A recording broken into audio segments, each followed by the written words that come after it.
네, 안녕하세요. 토마토 투자클럽의 이강무 전문가입니다. 자, 오늘 장 상당히 쉽지 않은 장이었습니다. 어려웠었죠. 네, 주말 동안에 미증시가 하락한 것을 보았기 때문에 오늘 우리 증시 출발하는 데 있어서 상당히 긴장을 많이 했을 거라고 생각이 됩니다. 일단 결과적으로 본다라면은 지수가 빠졌지만 추가적으로 장중에 이 추가 하락은 막았다라고 생각이 좀 되고요. 일단 지난주까지 해서 외국인의 순매수세가 오늘은 좀 쉬웠습니다. 이 때문에 증시에 대한 수급 변화가 나타나지 않을까라고 생각이 되고요. 그래서 더더욱 시장에 대한 종목 차별화가 나오지 않을까. 보통 이런 장의 분위기가 나오고 난 다음에는 종목 옥석 가리기 이와 같은 키워드를 꺼내기도 하는데요. 만약에 여러분들이 종목에 대한 옥석을 가린다. 그러면 단연코 트렌드가 중요하다라고 저는 이야기를 할 것 같습니다. 자, 그러면 오늘 제가 준비한 배워야 산다 주제 바로 보도록 하겠는데요. 자, 트렌드가 뉴스를 만든다라는 제목을 가지고 왔습니다. 항상 이야기 드렸지만은 저는 트렌드를 강조를 많이 하고요. 그리고 트렌드는 쉽게 아시겠지만은 시장의 유행을 뜻하는 겁니다. 다만 이제 이 트렌드를 잘 만난다면요, 여러분들이 평생 기억할 수 있는 종목을 만날 수도 있고, 또 그리고 여러분들에게 정말 의미 있는 주식 수익을 만들어줄 수도 있다라고 이야기 들었습니다. 자, 그래서 제가 항상 이 강의를 시작할 때에 인생 종목 만들기라는 이야기를 항상 건네드리고 시작을 합니다. 자, 우선은 오늘 두 번째 강의인데요. 자, 지난주에 그러면 이강무 전문가가 올해 하반기 때는 어떤 것을 볼 것인가? 자, 그리고 제가 강조드렸던 것처럼 지금 시장이 주식을 해도 되는 때인지 아닌지 이 부분에 대해서도 이야기를 많이 드렸었는데요. 자, 지난주에 제가 잠시 이야기 드린 것은 시장이 바뀌었다. 우리가 지난해 연중 고점을 형성하고 난 다음에 이 주가가 꾸준하게 이렇게 하락을 했었는데 지금은 그 하락 기조가 끝나지 않았다. 아직까지는 두고 보자라고 말씀드렸습니다. 하지만 시장은 체질이 바뀌고 있다. 성격이 바뀌고 있다라는 이야기 건네드리기도 했었는데요. 자, 지난주에 제가 1월달, 2월달, 3월, 4월, 5월, 6월까지 외국인이 시장에서 떠나는 매도의 시장이었는데요. 7월달부터 해서 외국인이 매수의 시장이 바뀌었다라고 말씀드렸어요. 자, 그러면서 7월달, 8월달 진행하고 있는데, 자, 이달에도 오늘은 외국인이 조금 쉬어가면서 팔았지만, 그래도 한 달 동안의 기간을 보면은 7월달 연속으로 8월달까지 외국인의 매수세 색깔로 마감을 할 것 같습니다. 물론 이제 잭슨 미팅 이후에서 시장에 대한 변수가 조금은 걱정을 하기도 하고 지켜볼 내용들도 많은데 일단은 시장이 바뀌어가고 있다. 성격이 달라지고 있다는 것은 분명한 것 같습니다. 자, 그러면은 지금 이 시장에서 그동안에 이렇게 놀았던 시장이 바뀐다라면은 이렇게 올라갈까? 아직은 아니다. 좀 시장을 두고 봐야 된다라고 말씀드렸습니다. 그러니까 적어도 이렇게 빠지는 것을 멈추고 옆으로만 가지 않을까라는 생각을 하고 있는데, 자, 이와 같은 시장이 연출된다라면은 외국인이 사는 시장, 외국인이 매집하는 시장, 그러면은 중요한 자금들이 어디에서 시장을 다음을 준비할까? 트렌드를 알아보자라고 말씀드렸었죠. 자, 그리고 그 트렌드는 여러분들에게 인생 종목을 만들 것이다. 그래서 오늘 두 번째 강의, 자, 유럽의 겨울이 온다라는 제목으로 이야기 드려보도록 하겠습니다. 자, 상당히 유럽이 걱정이 됩니다. 하지만 이 유럽에 대한 이 걱정을 역으로 준비한다라면은 여러분 다시 한번 인생 종목 만날 수 있다. 자신 있게 이야기 드리겠습니다. 자, 인생 종목, 확실한 종목을 만나서 확실하게 돈을 넣자, 투자를 하자, 그리고 확실하게 계좌가 바뀌는 것을 보자. 우리가 좋은 종목을 만나는 것도 중요한데요. 그 좋은 종목이 좋은 수익, 대단한 수익이 나올 때까지 끌고 갈 수 있는, 그리고 좋은 타이밍에 차익 실현하는 때를 만날 수 있는 그런 이야기를 지난주에 이야기 드리기도 했었는데요. 본격적으로 이야기 진행해 보도록 하겠습니다. 자, 오늘 제가 준비하는 내용은요, 트렌드, 메가 트렌드 이야기를 건넬 겁니다. 이와 같은 내용들을 담고 있고요. 지금 시장에서 바뀌고 있는 것들이 있습니다. 그 부분들을 다시 한번 꼬집고 이야기 드려보겠습니다. 자, 그래서 지난주에 이런 얘기를 시작했습니다. 지금 시장에서 가장 중요한 키워드는 무엇일까? 자, 인플레이션, 그리고 금리 인상. 이번 잭슨 미팅에서도 똑같이 나왔습니다. 인플레이션을 잡겠다. 파월 의장이 40년 전 이야기를 꺼내면서 지금 멈춰서는 안 된다. 좀 더 확실하게 인플레이션 잡자. 긴축을 하겠다, 금리 인상하겠다는 얘기죠. 자, 그리고 스태그플레이션을 막아야 된다라고 얘기를 했습니다. 자, 헌데 이 스태그플레이션, 물가 상승 배경에서 소비가 위축되는, 경기가 둔화되는, 경기가 침체되는 과정이다라고 말씀드렸었는데, 만약에요, 우리가 주식시장에 제가 투자로 해도 되는 시장인지 아닌지를 따질 때 이건 굉장히 중요한 문제인 것 같습니다. 시장이 올라가는 분위기였다라면은 사실 이런 내용을 따지지 않죠. 물가도 중요하게 여기지 않습니다. 강세장에서는요, 정말 불타는 매매를 불타는 매매하기도 바쁘죠. 종목 사기도 바쁩니다. 그런데 지금 같은 시장에서는 경기 침체의 과정에 스태그플레이션과 같은 단어가 나온다? 자, 그럼 이제 많이 따져봐야 돼요. 지금은 여러분들이 내가 주식을 투자해도 되는 때인가? 외국인은 왜 들어올까에 대해서 이야기를 좀 건네면서, 자, 지금 경기 침체라고 느낀다면은 주식을 해서는 안 됩니다. 쉬어야 됩니다. 그런데 경기 둔화? 자, 우리 경기 둔화다. 경기 둔화는 불가피하다라고 얘기를 했었죠. 자, 잭스론 미팅에서 파월 의장도 이런 얘기를 건넸습니다. 경제적 타격이 일부 있더라도 인플레이션을 강하게 잡아야 된다. 그럼 경기 타격이라는 거는 경기에 대한 소비 위축이라든지 경기 둔화에 대한 사인, 침체는 아닐 거라고 보여야겠죠. 자, 일단은 침체에 대한 과정도 걱정될 수 있습니다. 그런데 따져야 됩니다. 근데 저는 경기 둔화에 대한 생각은 가지고 있지만은 침체에 대해서는 아직 보지 않고 있습니다. 자, 일단 오늘 준비된 내용 바로 시작해 보도록 하겠는데, 우리 시장에서 변수, 강달러에 대한 환율 변화, 그리고 국제 유가에 대한 공급, 러시아에 따라서 에너지에 대한 수급, 그리고 추가적으로 본다라면은 앞으로 나와야 할 경기 부양 정책, 이런 내용들이 중요하다고 이야기 드렸고, 결국에는 올해 하반기에 트렌드 전망은 에너지 대란이라는 키워드, 이 시장적인 환경에 대한 부분들이 지금 이 내용으로 해서 시장의 악재인데, 이것을 우리가 기회로 보자라고 말씀드렸었고요. 위기입니다. 근데 기회가 될 수가 있습니다. 자, 그리고 제가 항상 정말 잘하는 거죠. 반도체 영역에 대한 설명을 드릴 것인데, 이번에 반도체 설명할 때 이런 이야기 합니다. 중국은 안 되고 미국은 된다. 자, 한때 반도체에 대한 설명을 드렸을 때 여러분들 기억하시나요? 자, 제가 반도체는요, 작고 얇게 만드는 게 기술이다라는 표현을 많이 썼었고요. 한때 미세 반도체, 차세대 반도체, 나노 반도체와 같이 이 앞으로에 대한 기술 변화, EUV 공정에 대한 이야기도 많이 드렸습니다. 자, 그리고 PCB, FC, BGA라는 키워드 정말 강조를 많이 드렸었죠. 자, 이번에 제가 강조드리는 키워드는요, 중국은 안 되고 미국은 된다. 그래서 미국이라는 키워드를 정말 강조를 드릴 겁니다.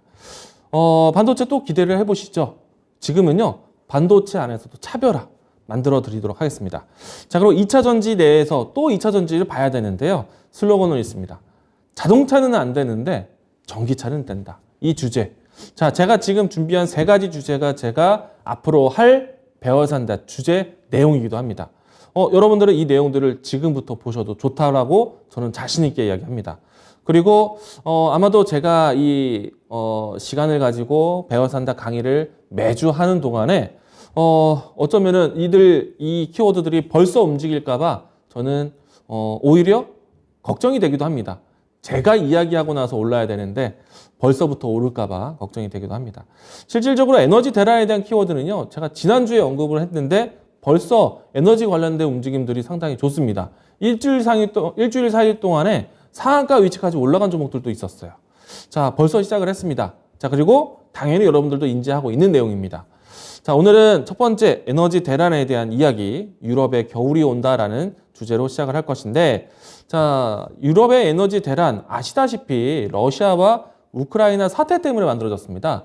우리가 알아야 될 것은 사실은 전체적인 경제의 영향에 대한 이유로 유럽의 에너지 대란, 러시아, 우크라이나 탓을 많이 합니다. 이것 때문에 지수가 못 갔고 빠졌고 종목도 달라졌고, 이것 때문에 기업들의 물가 부담, 또 소비자의 물가 부담 같이 경험을 했습니다. 분명히 시장의 악재였습니다. 그런데 그리고 지금 다시 이 악재가 더 눈덩이처럼 불어서 시장의 위기를 만들어내고 있습니다. 유럽의 위기가 만들어지고 있어요. 유럽의 위기 때문에 지금 달러 변동이 커지고 있습니다. 달러의 변동이 커지다면서 원달러 환율, 우리 환율에 대한 변동이 상당히 부담스럽게 커지고 있어요. 그런데 위기에서 기회를 만나야 됩니다. 자, 일단은 러시아와 우크라이나 사태로 시작된 에너지 대란에 대한 키워드인데, 우리가 상반기 때 이 러시아와 우크라이나 이 전쟁이 지금까지 이렇게 길어질 것이다 라고 예상 못했습니다. 이 내용 때문에 사실은 전쟁 관련된 종목들이 일시적으로 크게 움직임이 나오기도 했었고, 그리고 실질적으로 러시아와 우크라이나 지정학적 리스크 때문에 에너지 가격하고요, 그리고 식량 공급난에 대한 부분들이 커지면서 전체적인 원자재 가격 상승까지 만들어내기도 했습니다. 원자재 가격 상승 부담 때문에 경기 회복 속도보다 여기에 경기 회복 속도에 원자재 가격 변동까지 만들어주면서요, 인플레이션. 그러니까 여러분들이 금리 인상에 대한 여러 가지 속도를 굉장히 빠르게 부추겼던 이유라고 할 수 있겠죠. 자, 그리고 나서 지금은요, 러시아가요, 유럽과 대치되는 과정에서 뻔한 거죠. 러시아는 유럽의 이 에너지에 대한 키를 가지고 유럽을 압박을 하고 있습니다. 내일 모레도 또 에너지 압박을 합니다. 자, 그래서 에너지에서 수출을 중단을 하고 있죠. 이 부분에 대해서도 오늘 해석이 좀 필요한데, 이야기를 다시 또 이해를 하셔야 되는데, 유럽은 전반적으로 에너지 의존도가 러시아라는 한 국가에 상당히 높게 의존도가 있습니다. 자, 그래서 이 문제가 좀 커졌다라고 할 수 있겠고요. 그래서 유럽은요, 이 하나의 대응 방안으로 러시아에 대한 에너지 의존도를 낮추기 위한 노력, 러시아를 대체해서 공급받을 수 있는 대체 공급원 국가를 찾고 있고요. 그리고 러시아의 의존도가 높았던 상품들, 가스라든지 원유에 대해서 대체할 수 있는 에너지원에 대한 투자, 전환을 준비를 하고 있습니다. 자, 이 내용들이 우리 상반기 때 상당히 영향이 됐는데, 지금은 이 내용이 상반기 때는 종목에 대한 움직임만 보였지만은 지금은 시장에 직접적인 타격이 되고 있어요. 상당히 지금 잭슨홀 미팅이라든지 지수에 대한 위치를 봤을 때 상당히 좀 어려운 자리를 만들고 있는 이슈다라고 할 수 있겠습니다. 자, 에너지 의존도에 대한 내용들 건네면요, 항상 유럽의 천연가스 이야기를 건네고 있는데요. 자, 한번 보도록 하죠. 보시는 차트는요, 오늘 제가 이야기 드릴 내용 순서 먼저 이야기 드리겠습니다. 에너지 대란에 대해서 심각성에 대해서 알아볼 것이고요. 그 심각성에 대해서 알아볼 때 유럽과 러시아의 관계에 대해서 볼 겁니다. 쉽게 말해서 러시아 에너지의 의존도가 유럽이 높다, 여기에서 시작된다 라고 할 수 있겠고요. 두 번째는 이 유럽에 대한 리스크가 어떤 것으로 대체를 해야 되는지, 이 부분에 대해서 언급을 드릴 것이고요. 근데 현재까지는 공급망에 대한 부분들이 불확실성하다 보니까 이 유럽에 대한 문제가 전반적인 글로벌 시장에 대한 불균형을 만들고 있습니다. 지금 달러에 대한 변동성이 굉장히 커져 있어요. 이 때문에 시장에서 우리나라 환율에 대한 리스크가 커진 상태. 그래서 우리나라도 굉장히 변동성이 커졌죠.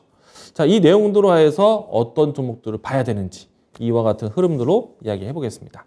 자, 일단 유럽은요, 러시아의 에너지 의존도가 크다, 그 중에서 천연가스 의존도가 크다라는 것을 볼 건데, 우선은 파란색 도표를 보시게 되면은 일단 유럽의 주요 국가에서 이 NG, 내추럴 가스, 천연가스 의존도에 대한 도표인데요. 전체적인 전력을 만드는 데 있어서 이 천연가스에 대한 의존도가 영국, 그리고 네덜란드, 이탈리아, 헝가리 위치를 보시게 되면은 거의 이 과반에 가까운, 그러니까 절반에 가까운 에너지원을 천연가스로서 전력을 만들고 있습니다.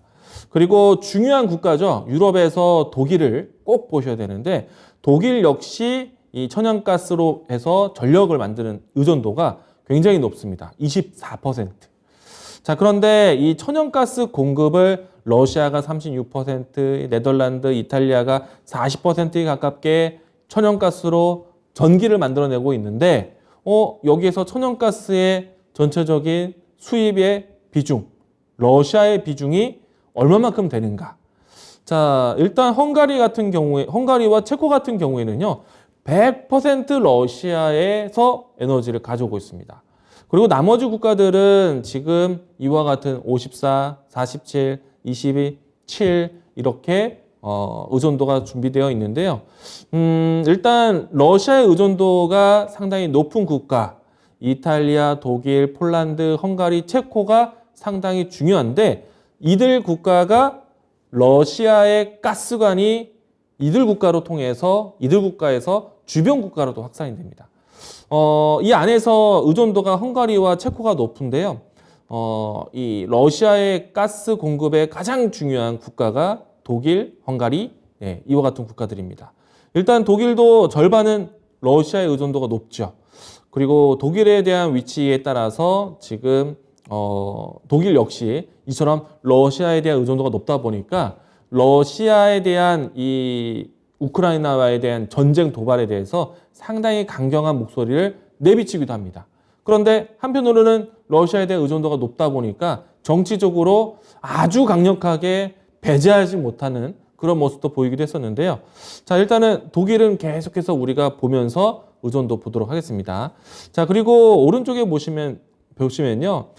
전체 에너지, 원유하고 천연가스를 보았을 때 러시아 에너지의 의존도 비중을 봤을 때 헝가리가 34%입니다. 그리고 독일은 12%. 비교적 양호해 보이지만 일단 이 최근에 와서의 공급망의 훼손을 봤을 때 독일의 이 수입량과 물량은 굉장히 큽니다. 때문에 일단 전체 에너지 러시아 의존도에 대한 비중이 이렇게 되어 있지만은 실질적으로 유럽 안에서는 러시아에 대한 이 의존도를 당장은 벗어나기 힘들 것 같다라고 할 수 있겠고요. 다음 자료 보도록 하겠습니다. 비슷한 자료인데요. 자, 그래서 러시아가 유럽에 에너지를 공급했을 때 전체 비중, 자, 유럽의 3분의 1 정도라고 할 수 있는 26.9%. 자, 다른 나라에서 공급을 하고 있죠. 근데 보시면 아시겠지만은 노르웨이라는 국가를 제외하고는 모두 다 다른 대륙에서 지원을 받습니다. 그렇게 본다라면은 러시아와 근접해 있는 유럽 같은 경우에는 러시아에 대한 에너지 접근성이 상당히 좋았었기 때문에 당연히 러시아에 대한 비중이 클 수밖에 없었고요. 자, 우선은 크루드 오일, 원유를 보았을 때요. 전체 이 원유의 3분의 1이 러시아산이다. 그리고 맨 오른쪽 내추럴 가스, 천연가스를 보시게 되면은 41%. 절반에 가까운 물량이 러시아산인 겁니다. 자, 그러니까 이와 같이 주도권을 러시아가 좀 쥐고 있는 상태에서 가운데 이거는 솔리드 퓨얼, 그러니까 고체 연료 석탄인데요. 석탄에 대한 의존도도 상당히 높습니다. 근데 지금 46.7%. 물론 이제 결과적인 것부터 좀 말씀드리면은 석탄 같은 경우에는 지금 유럽 안에서는요. 여러 가지 탄소 배출권 이 저감 장치라든지 그리고 텍소노미 이와 같은 키워드로 해서 기후 대응을 하고 있는데 석탄 에너지에 대한 사용은 빈도를 계속 낮춰가고 있어서 아무리 러시아에 대한 의존도가 높다 하더라도 사실은 천연가스와 원유만큼의 부담은 아니다라고 먼저 말씀드리겠습니다. 하지만 에너지 전체로 봤을 때는 러시아에 대한 위치가 상당히 중요했음을 보여주고 있어서 만약에 유럽에서 우크라이나에 대한 문제로 인해서 영토 전쟁을 벌이고 있는 러시아에 대해서 굉장히 압박을 하더라도 실질적으로 에너지에 대한 의존도가 에너지에 대한 공급에 대한 볼모가 된 상태에서는 사실은 쉽게 이 관계가 러시아를 고립시킬 수는 없을 것 같다라는 생각을 합니다. 다음이 제일 중요할 것 같습니다.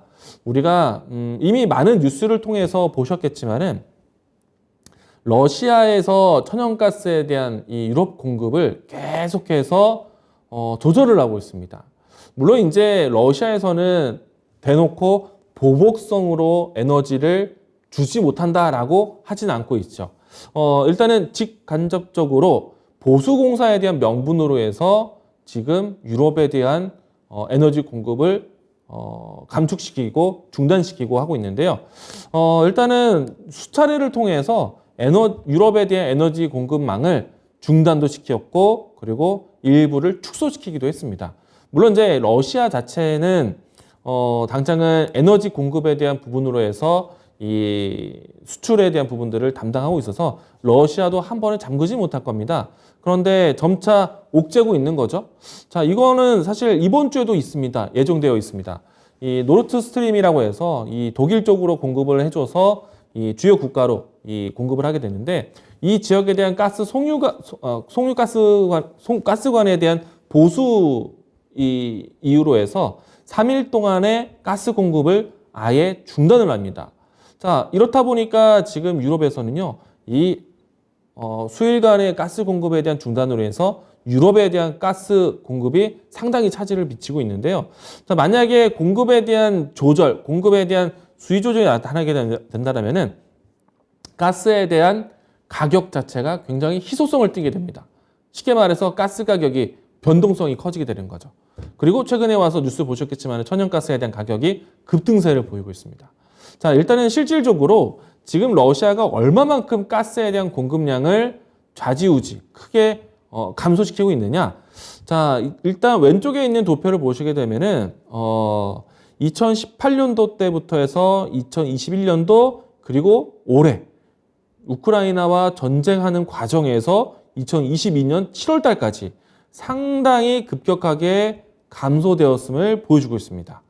자, 물론 이제 2020년도와 2021년도에 대한 추세가 조정받는 모습처럼 보이는데 에너지를 공급하는 위치에서는요, 수요에 대한 측량을 보면서 공급 조절을 합니다.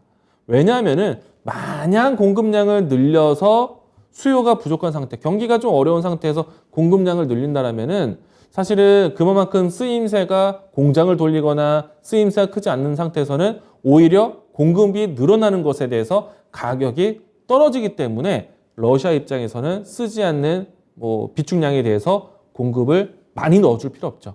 가격을 지키기 위해서. 자, 일단은 코로나 사태 속에서 이 여러 가지 국가와 기업에서 셧다운에 대한 문제가 있었기 때문에 도표는 이때 당시에는 조정받는 모습의 도표가 나왔었다. 그런데 그것을 비교하더라도 2022년도 지금 현재 7월 달까지의 추이를 보시게 되면은 상당히 급감했다는 겁니다. 사실은 우리가 2020년도 팬데믹을 경험하고 난 다음에 2021년도 후반, 2022년도 같은 경우에는 경기 활성화에 대한 부분들이 상당히 회복되는 시점이었는데 지금 2022년도의 도표를 보시게 되면은 상당히 급감했다. 이 부분들은 오른쪽에 보시면은 이해가 되실 것 같습니다. 자, 이 도표는요, 지금 2022년도 현재까지, 올해 시작부터 현재까지의 위치라고 해도 과언이 아닌데, 우선은 지금 가장 중요한 공급 라인 중에 하나가, 노르트 스트림이라고 하는데, 이 독일에 공급을 하면서 주변 국가에 공급되는 이 주요 가스관인데요. 확실하게 현저히 급감되는 모습 보이시죠? 자, 이렇다 보니까 전체 유럽에 공급되는 가스 공급에 대한 리스크가 상당히 심각하게 받아들이고 있습니다. 자, 일단은 중간중간 이 투르크 스트림이라든지 그 밖에 헝가리 라인이라든지 이와 같은 내용들에 대해서 중간중간 가스 밸브를 잠그는 그런 모습들이 연출되기도 했었는데, 자, 이 때문에 가장 지금 천연가스부터 해서 원유 공급에 대한 리스크까지 지금 유럽은 에너지 공급에 대한 악재가 펼쳐지고 있습니다. 근데 이게 언제 풀릴지 모르고 있습니다. 만약에 러시아에 대한 으름장이 이 에너지 경제적 타격이 대처하기 위해서 다른 국가 에너지를 받아오면 되지 않을까? 근데 그런 만한 여유가 되지 않습니다. 왜냐하면은 러시아에 대한 의존도가 높았던 이유는 가장 가까이에 있었기 때문에 원유라든지 가스에 대한 공급받기가 수월했기 때문입니다. 보통 다른 대륙에서 공급되는 것은 사실 가스관이 아닌 배에 실어서 이동하는 그런 절차를 거쳐야 되고요.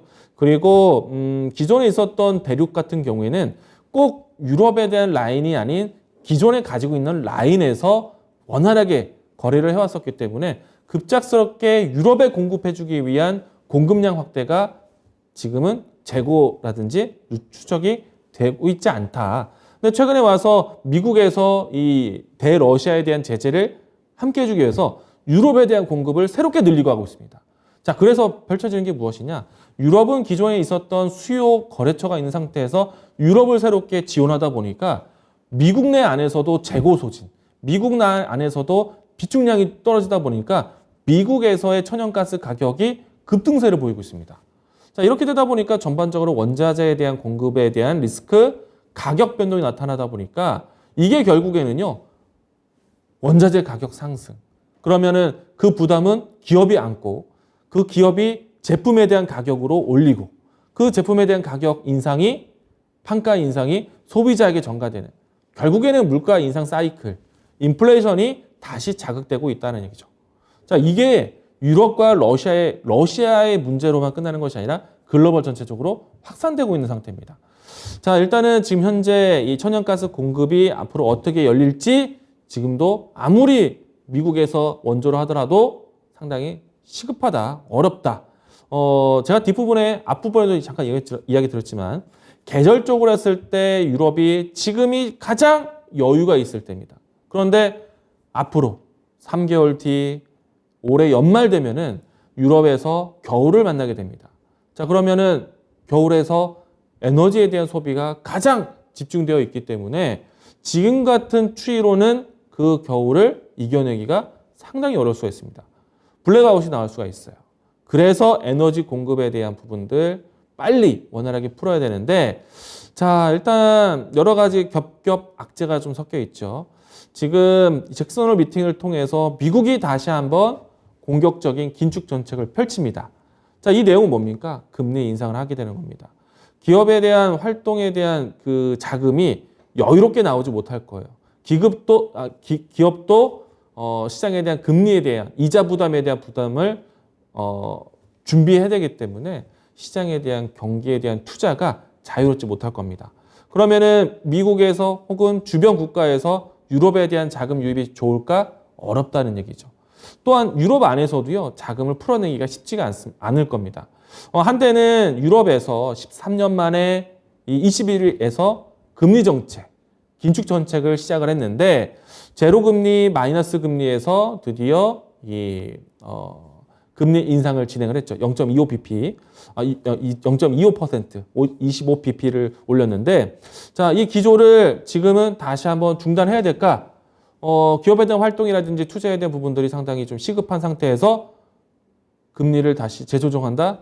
사실은 ECB에서는, 유럽에서는 선택지가 없다라는 말까지 나오고 있어요. 만약에 지금 유럽에서 다시 한번 금리 인상에 대한 속도, 방향성, 사이클을 가고 있을 때 유럽이 방향을 따라가지 못한다? 그렇게 된다면요, 유럽 안에서는 지금 상당한 금리 차에 대한 부분들 때문에 유럽에 대한 가치가 확 떨어질 수가 있습니다. 급격하게 차이가 날 거예요. 지금도 차이가 나 있는 상태인데, 쉽게 말해서 뒷부분에 설명드리겠지만 유럽에 대한 가치가 떨어진다? 유럽에 대한 통화 가치가 떨어진다? 그러면은 결국에는 인플레이션에 대한 부담이 증가되게 되거나, 또 유럽에 대한 가치에 대한 절대적인 상승은 달러에 대한 가치가 높아지게 됩니다. 그러면 또 여기에서 불균형이 나오게 되는 거예요. 자, 그러니까 이 문제를 빨리 풀어야 됩니다. 일단은 내용적인 부분들을 했을 때는 제가 이렇게 표시를 했는데요. 에너지 가격 부담에 대한 가중으로 산업 생산 감소세. 22에서는 다시 한번 통화정책, 긴축정책을 이어갈 겁니다. 예고가 되어 있습니다. 자, 그러면은 기업들의 입지에서 투자가 둔화되기 때문에 경기 둔화에 대한 부분들이 예고된다. 자, 유럽은 지금 2분기 경제 성장률을 마이너스 기록을 예상을 하고 있습니다. 자, 이거는요, 코로나 팬데믹 이후에 2021년도 이후 경기 확장에 대한 국면으로 해서 기준금리 인상까지 준비를 해왔었는데 다시 한번 마이너스 전환하게 되는 내용이게 되고요. 경기 둔화가 불가피하다. 지금 유럽의 에너지 공급이 리스크가 크다라고 할 수 있겠습니다. 자, 조금 전 설명드렸던 도표이고요. 경기 하방에 대한 압력을 받는다. 유럽에 대한 경제가 성장률이 둔화될 가능성이 크다. 에너지에 대한 가격 변화뿐만 아니라 유럽에서는 지금 에너지에 대한 이 전체적인 물가에 대한 비중이요, 상당히 높습니다. 지금 도표 보시게 되면은 최근에 이 소비자 물가 지표, 그러니까 CPI에 대한 내용들이 미국에 있는 CPI 발표, 중국에 있는 CPI 발표, 한국에 있는 CPI 발표 모두 다 중요하게 봤죠. 여기에서 유로존에 대한 CPI 발표로 나왔을 때 에너지 그 의존도에 대한 도표가 한국, 미국보다 월등히 높다. 실질적으로 이 에너지에 대한 비중이 상당히 크다는 겁니다. 자, 그러면 당연히 앞에서 이야기 드린 것처럼 물가 상승이 나오는 상태에서 에너지에 대한 비중 부담이 가중된다라면 경기 침체에 대한 사이클이 굉장히 민감하게 쉽게 무너질 수도 있다는 얘기예요. 자, 유럽의 위기가 나오고 있어요. 자, 그리고 특히나 제가 앞에서 이야기 드린 것처럼 겨울, 에너지 소비가 가장 집중되어 있는 겨울. 자, 이 모습은요, 전체적으로 이 전력 소비량이 커지는 시점, 겨울입니다. 그리고 소비량이 커지기 때문에 전력 생산량, 재고부터 해서 공급을 늘려야겠죠. 자, 그런 상태에서 가장 이 전력 소비에 필요한 공급에 대한 가격 밸류가 어디가 가장 높겠습니까? 겨울이겠죠. 자, 그러면은 이제 점차 이 에너지 가격에 대한 변동성이 더 커질 수 있다는 얘기예요. 물론 이제 지금 유럽 안에서는요, 이것을 대체하기 위해서 소비 전력에 대한 제한, 상한제를 준비를 하고 있습니다. 물론 이제 가장 시급한 것은 내가 쓰는 것을 줄이는 것도 중요하지만은, 지금 만약에 지금과 같은 속도로 해서 러시아에 대한 공급을 줄인다, 이 정배율에 대한 비율로 해서 줄여질 것이다 예측할 수 없죠. 갑자기 아예 공급이 0이 될 수도 있는 그런 관계가 될 수도 있기 때문에 상당히 유럽은 이것을 준비하기가 상당히 불확실성하고 불편하고 힘들 것이다. 굉장히 힘들 거라고 봅니다. 자, 다음 자료 보도록 하겠습니다. 주요 국가별로 해서 에너지원에 대한 비중인데요. 일단 지금 유로존 그리고 내에서의 모습과 독일 내용들을 보고 있는데요. 지금 원유하고요, 천연가스에 대한 비중이 유로존 전체적으로 크고 가장 중요한 국가인 독일에서 위치가 크다라는 것을 다시 한번 확인을 합니다. 그래도 그나마 다행인 거는요, 재생에너지에 대한 비율이 지금 상당히 유럽이 빠른 추이를 가지고 있어서 사실은 유럽 대륙을 제외한 나머지 대륙에서는요, 재생에너지에 대한 비율이 굉장히 낮습니다. 그나마 다행인 게 유럽에서는 재생에너지에 대한 비율이 적지 않다라는 것. 자, 이게 또 강점이기도 합니다. 그래서 앞에서 이야기 드린 것처럼 대체 에너지 공급 국가로 구한 것처럼 대체 에너지 원을 찾는 것이 필요하다. 그럼 당연히 재생에너지에 대한 선택, 재생에너지에 대한 투자가 예전에 가지고 있었던 계획보다 더 빨리, 더 많이 해야겠죠. 그러면은 여러분들 어떤 생각 들겠습니까?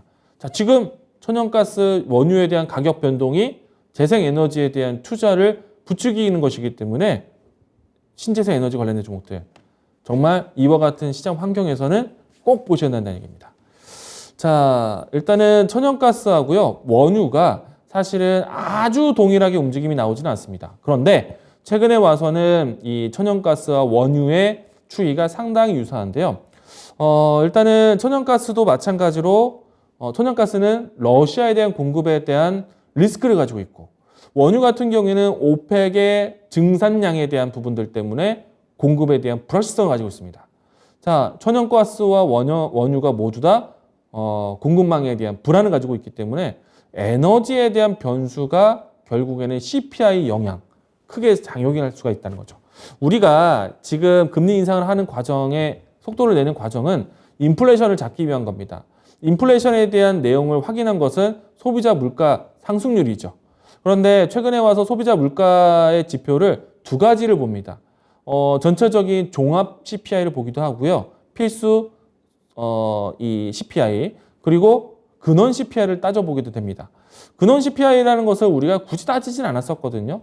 그런데 최근에 와서 근원 CPI, 에너지와 식량을 제외한 나머지 물가에 대한 지표를 따지고 있습니다. 자, 그 내용은 결국에는 물가 상승에 대한 영향은 지금 에너지가 상당히 크다. 식량도 크죠. 자, 그 에너지 중에 이제 천연가스와 원유에 대한 리스크가 나온다라면은 당연히 에너지 가격 변동, 그동안에 이 연준이 강하게 인플레이션 강하게 고강도 긴축을 통해서 인플레이션에 대한 고점 확인했다. 이제는 서서히 둔화되는 것만 보면 된다. 라고 하고 있는데 다시 한번 인플레이션에 대한 자극 요소가 되고 있는 거죠.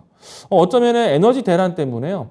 전체적인 글로벌 시장의 인플레이션이 다시 시작될 수도 있고, 그로 인해서 기업에 대한 활동이 둔화되거나 소비자에 대한 지갑이 막히는 경기 둔화, 경기 침체 국면으로 갈 수도 있습니다. 그래서 지금 가장 먼저 유럽에서 스태그플레이션에 대한 언급이 먼저 나오고 있습니다. 자, 스태그플레이션은요, 물가 상승 추이에서 경기 침체에 대한 투자 심리가 진행되는 것을 스태그플레이션이라고 합니다. 자, 실질적으로 이제는 중요한 게 가격 변화입니다. 유럽의 천연가스 가격 추이가 상당히 급변하고 있습니다. 지금 한 달여 사이 동안만 해도 40%에 가까운 가격 상승이 나타나기도 했었고요. 일단 유럽의 천연가스 가격 추이, 사실 우리가 이 난방유라든지 그리고 내추럴가스를 봤을 때 유럽의 거래소로 보기보다는 미국 거래소에 대한 내용들을 봤는데 지금은 유럽의 거래소에 있는 실질적인 유럽 천연가스 가격을 상당히 예의주시하고 있습니다. 근데 여기서 중요한 거는 결국에는 물가 상승에 대한 부담을 떠안게 된다고 말씀드렸었죠. 가장 중요한 국가가 독일입니다. 보시게 되면은 독일의 생산자 물가 상승률이 상당히 급등하고 있습니다.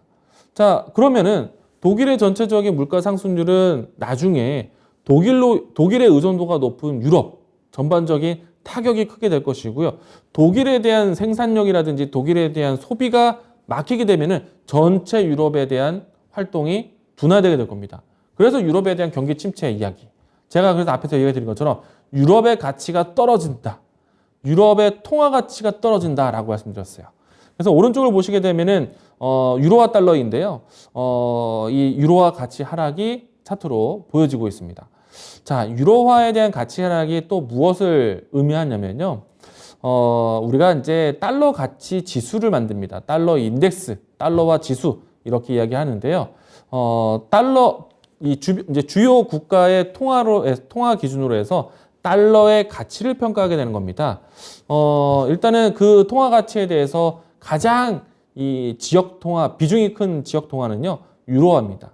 50%가 넘게 비중을 차지하고 있고, 그 밖에 뭐 파운드, 프랑 등등등이 이렇게 비율을 가지고 있는데, 포털 사이트에서 여러분들이 달러 인덱스, 달러화 지수를 검색하시면 이와 같은 내용들을 확인하실 수가 있습니다. 일단 지금 현재는 지금 유럽에 대한 가치가 떨어지고 있어요.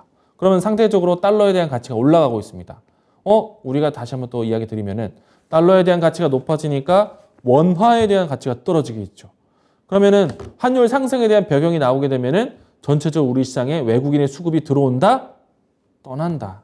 그러면은 외국인의 수급이 없는 시장에서는 주가 추이에 대한 움직임들이 상당히 어렵죠. 자, 이 문제를 해결하기 위해서는요, 결국에는 달러와 가치 견제가 필요합니다. 그래서 지난 7월 달에 유로화 가치를 올리는 유로화에 대한 금리 인상이 상당히 중요했습니다. 만약에 그 문제가 해소가 되고, 당장에 이제 이 대출금리에 대한 부분들이 뭐 올라간다는 거는 부담이 될 수는 있겠지만, 인플레이션을 잡아가는 데 있어서 가장 중요한 거는 통화 가치가 올리는 것인데, 통화 가치 올리는 거는 금리 인상으로 올리는 겁니다.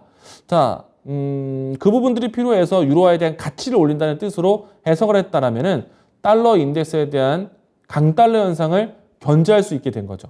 그동안에 이 강달러 현상이 굉장히 급심했었던 이유는요. 선진국의 주요 통화, 달러에 대한 가치를 평가하는 주요 선진국들에 대한 통화 가치가 굉장히 낮았기 때문에 그렇습니다.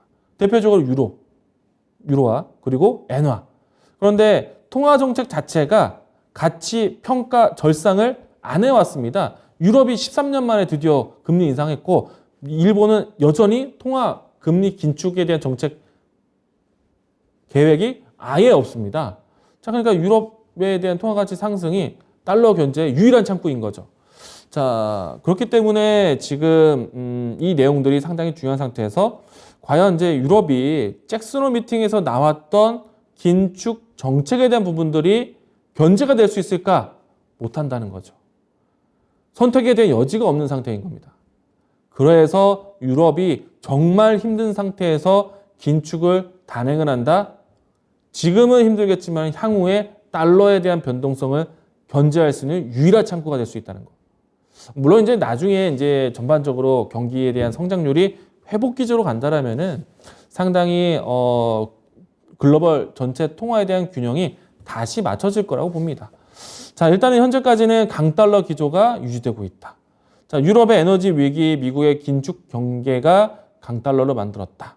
그리고 에너지 수급 악화가 앞으로 경기에 대한 둔화, 경기 침체로 만들 수 있기 때문에 선진국 위치와 신흥국 위치가 디커플링, 상당히 차별화가 나올 수 있기 때문에 이것 또한 강달러 현상을 키우고 있는 시점입니다. 자, 일단은 유로화에 대한 가치 이야기를 조금 더 드리면요. 자, 강달러 현상에서 유로화 약세 구도가 지금 유럽에 대한 펀더멘탈이 떨어지고 있는, 그러니까 유럽에 대한 경기가 완벽하게 살아나지 않은 상태에서 지금 통화 긴축 정책을 펼쳤는데, 왜냐하면은 달러에 대한 견제가 분명히 필요하기 때문에. 그런데 여기에서 추가적으로 에너지 위기에 대한 불안 심리가 나온다라면은 유럽은 상당히 물가 상승에 대한 부담과 유로화에 대한 약세 정책이 펼치면서 경기 침체를 경험하는 스태그플레이션이 가장 먼저 찾아올 수 있는 대륙이 될 수 있을 것 같습니다. 자, 그리고 이 앞에서 얘기들을 계속 거론했었던 독일의 위치가요. 유럽 전체 성장률, GDP의 30%를 차지하고 있습니다. 독일이 열심히 일을 해야, 독일이 열심히 성장해야 유럽 전체적인 성장을 만들어주는데, 물가 상승률이 아니라 경제 성장률에 대한 부분들을 봤을 때 유럽의 이 독일의 경기 침체 우려가 상당히 부담이 될 수가 있겠죠. 독일의 가장 에너지 공급을 또 하고 있는 국가가 러시아. 자, 그러면은 독일의 입장에서 러시아에 대한 견제가 수월할 수 있을까? 어렵다. 그러면은 지금 꺼냈던 에너지 대란에 대한 키워드가 생각보다 장기화될 수 있다는 얘기예요. 만약에 유럽은 독일로 인해서 먹고 사는데 독일이 자체적으로 에너지 공급을 할 수 있었다면은 독일은 러시아를 완벽하게 배제를 했을 겁니다. 그런데 그렇지 못한 거죠. 독일의 성장에 영향을 줄 수 있습니다. 독일이 물론 유럽 전체를 생각하겠지만은 일단 나부터 살고 봐야 되는데 자립하기가 쉽지가 않겠죠. 그러면은 전체적인 유럽의 영향으로 다시 또 영향이 됩니다. 자, 그러면은 유럽의 입장에서 이 에너지 대란 해소가 상당히 문제가 되고 오랜 시간이 걸릴 수 있다. 이거는 거시적인 시장의 환경이 바뀌게 되는 겁니다. 그리고 유럽의 겨울은요, 대략적으로 11월, 12월, 1월 넘어가면서 물론 이제 전 세계적으로 그렇겠지만 이 시기 때에 가장 추운 겨울을 경험하게 됩니다. 그렇기 때문에 이 시기에 에너지 소비를 가장 많이 하게 됩니다. 그러면 그 에너지 소비를 앞두고 에너지에 대한 비축 걱정을 하고 있다라면은 상당히 큰 문제거리다. 그러면은 이제 여기서 이제 종목을 쉽게 봐야겠죠. 자, 에너지 대란 때문에 우리가 봤던 종목들 어떤 종목들입니까?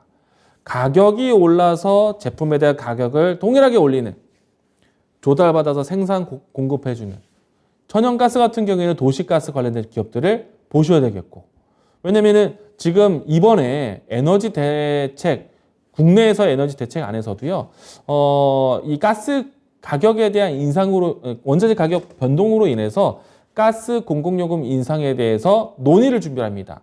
10월 달에 가스 인상이 나올 것으로 전망을 하고 있어요. 자, 이처럼 이제 실질적으로 에너지 가격의 변동은 실물 경기로 빨리 바뀌게 됩니다. 최근에 와서는 지금 유류세 인하 정책이 나와서 이 주유소 찾아가기가 그렇게 아주 어려웠던 것은 피했는데 다시 한번 그 사태가 일어날 수도 있다는 거 참고하셔야 될 것 같고요. 자, 다음 자료 보도록 하겠습니다. 자, 우리가 봐야 되는 종목들은 딱 이 내용을 가지고 보시면 돼요. 러시아와 우크라이나의 사태가 해소가 되느냐 안 되느냐. 해소되기 이전까지는 에너지 대란에 대한 키워드를 계속 살펴야 되는 것이고, 러시아와 우크라이나에 대한 지정학적 리스크 때문에 봐야 했었던 에너지, 그리고 곡물에 대한 공급, 이 때문에 사료 가격부터 해서 곡물 가격 인상이 전체적인 물가 상승뿐만 아니라 실질적인 종목 급등으로 이어지기도 했습니다. 자, 그런데 이 러시아가 또 유럽에 에너지 공급에 대한 부분들, 특히 천연가스에 대한 이 공급을 얼마만큼 줄여나가는가, 얼마만큼 다시 회복시키는가, 이 뉴스를 계속 살펴야 될 겁니다. 만약에 우리가 본다면요, 러시아와 우크라이나 사태가 종결된다면, 휴전된다면은 에너지에 대한 부분들이 조금 그래도 일부는 회복이 좀 되겠죠. 물론 이제 여기서도 뉴스가 중요합니다. 러시아가 우크라이나와 종전을 하더라도 주변 서방 국가에서는 러시아를 제재하려고 한다? 그러면 러시아 입장에서 에너지 공급에 대한 키를 계속 흔들 수가 있기 때문에 러시아에 대한 문제가 완벽하게 해결될 때까지는 시간이 상당히 걸릴 수도 있다. 자, 그리고 그 기간 동안에 유럽이 얼마만큼 잘 버틸 수 있는가, 혹은 그 기간 동안에 유럽은 대체 에너지에 대한 투자 정책을 얼마만큼 속도를 내는가. 당연히 속도를 내야겠죠. 당연히 당장 내일부터 해야 될 것처럼 해야겠지만은 어떤 투자도요, 시간이 필요한 겁니다. 자금을 준비하고 정책적으로 기업에 대한 활동을 이끌어내야 되고 실질적으로 건축을 해야 되고 시간이 많이 걸릴 수가 있습니다. 자, 그러면 종목들 하나씩 볼까요? 우리가 실질적으로 제가 지난주에도 이 에너지 대란에 대한 키워드를 크게 볼 것이다 라고 말씀드렸고, 저는 이 올해 하반기에 대한 트렌드 에너지 대란이 가장 먼저다라고 이야기를 드렸었는데 이미 일주일 사이 동안에 에너지 관련된 종목들의 변동성이 상당히 컸습니다. 그러면 하나씩 한번 우리가 종목들을 살펴보도록 하겠는데 HTS를 보도록 하겠습니다. 자, 일단은 최근에 와서 에너지 변동, 천연가스에 대한 가격 변동이 컸기 때문에 이들 종목들이 상당히 변동이 컸습니다. 자, 보시면은 GSE. 자, 주가를 보시게 되면은 최근 일주일 사이 동안의 변동성이 상당히 컸죠. 지난주 금요일장에서도 장대 양봉이 나왔고요. 오늘 같은 시장에서도 시장이 힘들었는데도 불구하고 변동성, 급등세가 연출이 됐습니다. 관련해서 대성 에너지도 있고요. 그리고 관련해서 중앙 에너비스. 지금 설명드렸던 세 가지 종목은요. 이 LPG 사업이라든지 이런 충전 사업뿐만 아니라 도시가스 공급에 대한 이 사업을 하고 있는 기업들이고, 실질적으로 원자재 가격에 대한 변동이 기업에 대한 상품 가격 상승으로 바로 이어지기 때문에 기업에 대한 실적 변화 예상하고 주가의 변동성이 커지고 있습니다. 이들 기업들은요, GSE 먼저 보도록 하겠습니다. 이들 기업들은 우크라이나와 이 러시아가 전쟁할 때부터 주목을 많이 받아왔어요. 그런데 이때는 러시아와 우크라이나에 대한 전쟁 이야기로 해서 공급에 대한 이슈만 크게 부각이 되었었던 때거든요. 근데 지금은 이 이슈가 해소되지 않은 상태에서 추가적으로 유럽에 대한 에너지 대란, 에너지 걱정을 하게 되는 이슈가 더해집니다. 그렇기 때문에 이들에 대한 모멘텀이 과거보다 좀 더 가중된 모멘텀이 생겼다는 얘기예요. 가격 변화에 대한 불안감이 성장되기 때문에 이들 종목도 봐야 됩니다. 자, 여기에서 원유에 대한 이 리스크도 있죠. 우리가 올해 초에 러시아와 이 우크라이나 전쟁 때 움직였던 종목들을 다시 상기하셔야 되는데, 자, 최근에 와서 원유 가격이 $80 선까지 밟았다가 다시 $90 회복을 했습니다. 이 때문에 정제 마진에 대한 기대감 때문에 S-오일이라든지 GS와 같은 에너지 관련된 종목들이 상당히 강합니다. 주가 위치를 보시게 되면은 지수와는 좀 다르죠. 앞에서 얘기 드렸던 S-오일 같은 경우에는 정제 마진에서 가장 유리한 기업 중에 하나인데, 지금 연일 상승세, 양봉만 만들어주고 있어요. 지금 이런 시장이 지금 연출되고 있다는 얘기입니다. 자, 여기에서 에너지 가격에서 이 러시아의 입김이, 사실은 천연가스에서는 러시아 입김이 크지만은 원유에서는 러시아 입김보다는 사실은 중동 국가의 입김이 더 크죠. 어느 정도 천연가스에 대한 격차는 있을 수 있습니다. 하지만 다음 달 초에 있을 오펙 플러스 회의를 통해서 이미 7월 달에 예고된 것처럼 9월 달에 증산 합의가 어렵다. 그러면은 원유 가격에 대한 재상승이 예상이 되고 있습니다. 추가적인 상승이 나올 것 같아요. 자, 여기에서 큰 이 정유사 말고도요, 한국석유라든지, 네, 그리고 흥국석유라든지, 이와 같은 종목들이 최근에 변동성이 생겼습니다. 제가 지난주에 이야기를 했어요. 그리고 나서 일주일 사이 동안에 변동성이 만들어졌습니다. 그리고 제가 이들 종목들을 보는 이유는 단기적인 시각이 아니라 에너지 대란, 트렌드를 이야기하고 있습니다. 종목을 봐야겠죠. 봐야 됩니다. 자, 그리고 여기서 이제 확산이 된다면요, 러시아와 우크라이나에 대한 이유가 가장 근본적인 원인인데, 이들 국가에 대한 이 지정학적 리스크, 식량, 곡물, 사료 다시 한번 볼 수도 있겠죠. 그런데 에너지 대란에 대한 키워드로 계속 확산해서 본다면은 유럽 안에서 러시아에 대한 의존도를 낮추기 위한 노력, 다른 국가를 찾아야겠죠. 근데 그게 만만치가 않습니다.